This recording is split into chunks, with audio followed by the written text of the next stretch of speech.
नमस्कार दोस्तों, मेरा नाम उपेंद्र सिरोही, राष्ट्रीय अध्यक्ष सनातन रक्षा दल। आप लोग भी मेरी बार बार वीडियो देखकर बड़े परेशान हो रहे होंगे, लेकिन मेरा बार बार आने का कोई ऐसा राजनीतिक उद्देश्य नहीं है मेरा। लेकिन दोस्तों, कुछ घटनाएं ऐसी घट जाती हैं कि कहीं ना कहीं जो है कुछ कहना पड़ता है।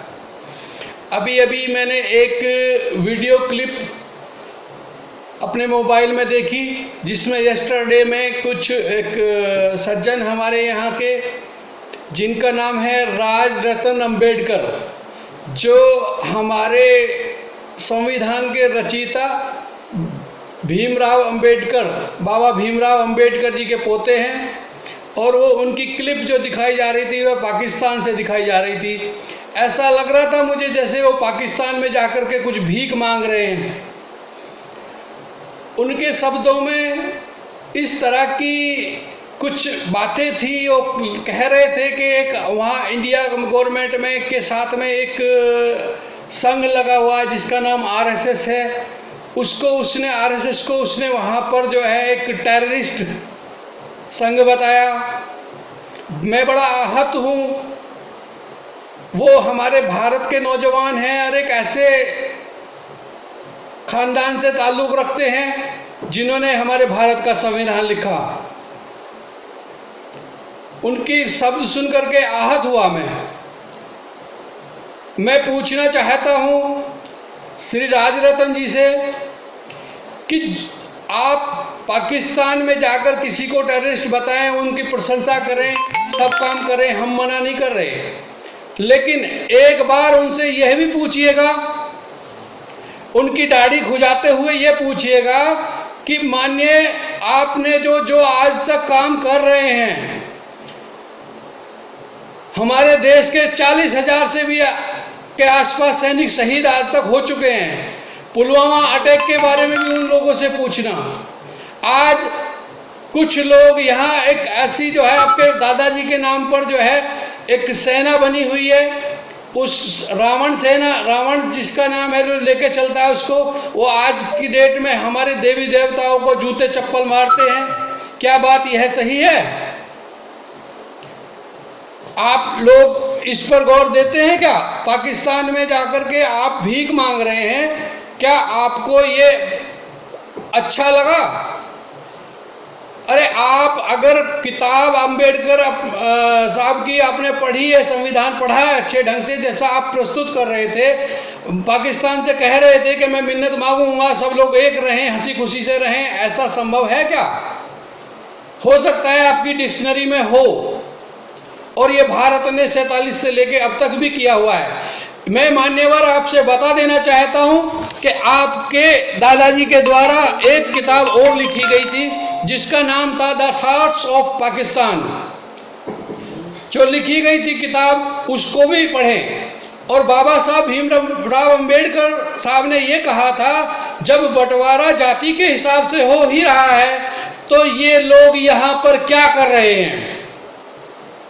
क्या आज हमारी जो नेक्स्ट जनरेशन आ रही है, इन लोगों का इनके जो, मेरे मुंह से गलत शब्द ना निकले, मैं चुप रह जाता हूँ, लेकिन मैं ये कहना चाहता हूँ क्या हमारी नई जनरेशन पे इन लोगों का इफेक्ट नहीं पड़ रहा है? अरे आज ये कोरोना जैसी तबलीग की जमात के द्वारा कोरोना जैसी बीमारी को मानव बम बन के डस रहे हैं। हमारे सैनिकों को बार बार की वहां से मार रहे हैं और तुम कह रहे हो कि इनसे गले मिलें। क्या ये संभव है? माननीय राजरत्न जी, आप सोच समझ करके, आप कह रहे हैं ना कि इस तरह से मैं उन लोगों से भी बात करूंगा, आप सोच समझ के पहले अपने दादाजी की द थॉट्स ऑफ पाकिस्तान भी पढ़ करके तब आगे से एक कोई स्टेटमेंट भारत में आकर दें। नहीं तो आपका बहिष्कार जो है ना, पाकिस्तान छोड़िए, आप दुनिया में हो जाएगा। बाबा साहब अम्बेडकर पूजनीय हैं पूरे विश्व में, सब लोग जानते हैं। और हम कहीं जातिवाद में नहीं बात करते। हमारा तो नारा है, जात पात को भुलाना है, सबको गले लगाना है, सनातन धर्म वापसी लाना है। सनातन यानी सत्य के साथ चलना है।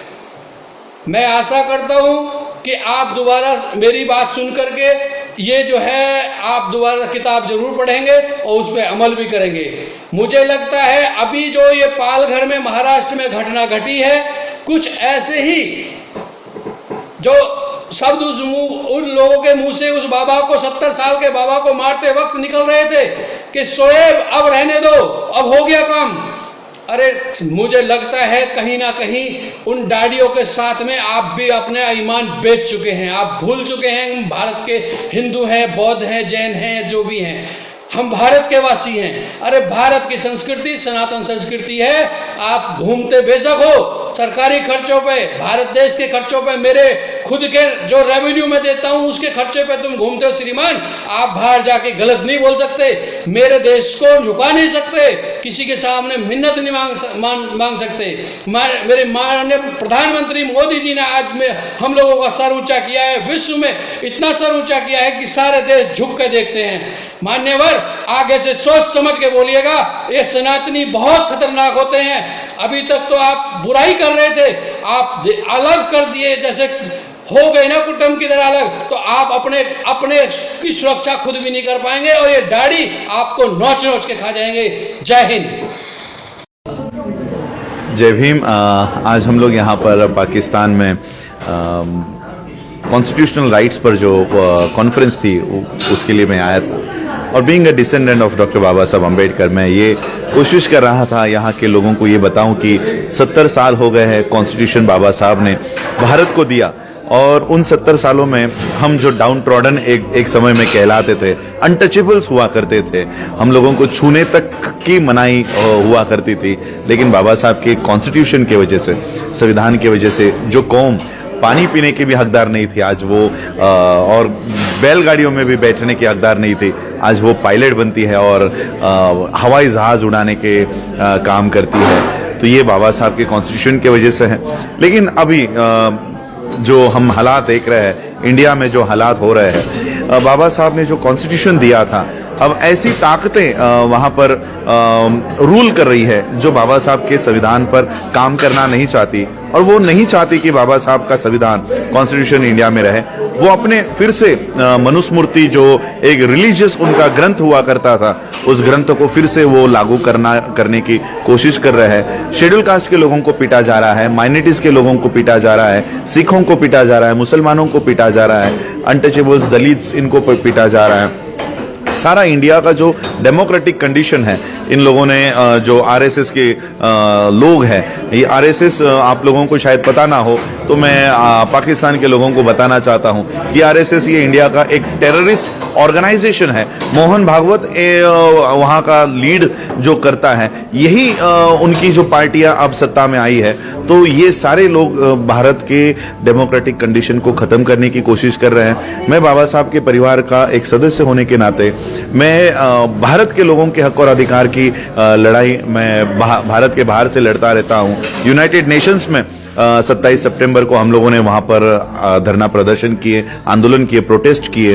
United states commission for international religious freedom में जाके मैंने भारत में जो जो चल रहा है वो सारी बातें वहां रखी। ब्रिटिश पार्लियामेंट के सामने हम लोगों ने लंदन में प्रोटेस्ट किए। उस वजह से कश्मीर में जो ह्यूमन राइट्स का वायलेशन हो रहा था, उसको लेकर हम लोगों ने वहां पर फाइट किया है, और यूरोपियन यूनियन ने इसमें इंटरफेयर करके अपने 2 लोगों को इंडिया में भेजा था। और फिर से हम लोग इस बात को उठा रहे हैं कि ह्यूमन राइट्स और ह्यूमन जितने भी हमारे हक और अधिकार है उसको किस तरह से हटाने की कोशिश कर रहे हैं। इसलिए आज पाकिस्तान हो, मैं पूरे वर्ल्ड में घूमता रहता हूं, सारे लोगों को मैं एक कर रहा हूं ताकि भारत की डेमोक्रेसी को बचा सके।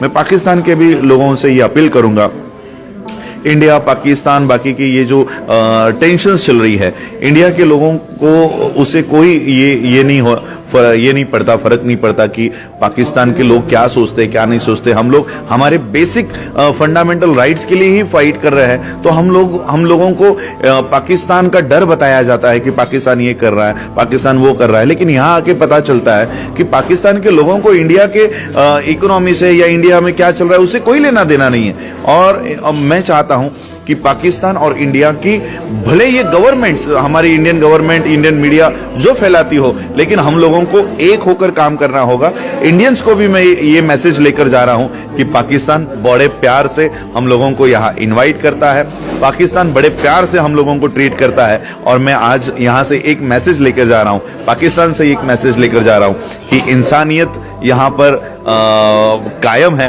और इंसानियत के नाते हम लोगों को, इंसान होने के नाते, ये जो बॉर्डर्स और ये सारी है ये छोड़कर इंसान के नाते हमको एक होना चाहिए।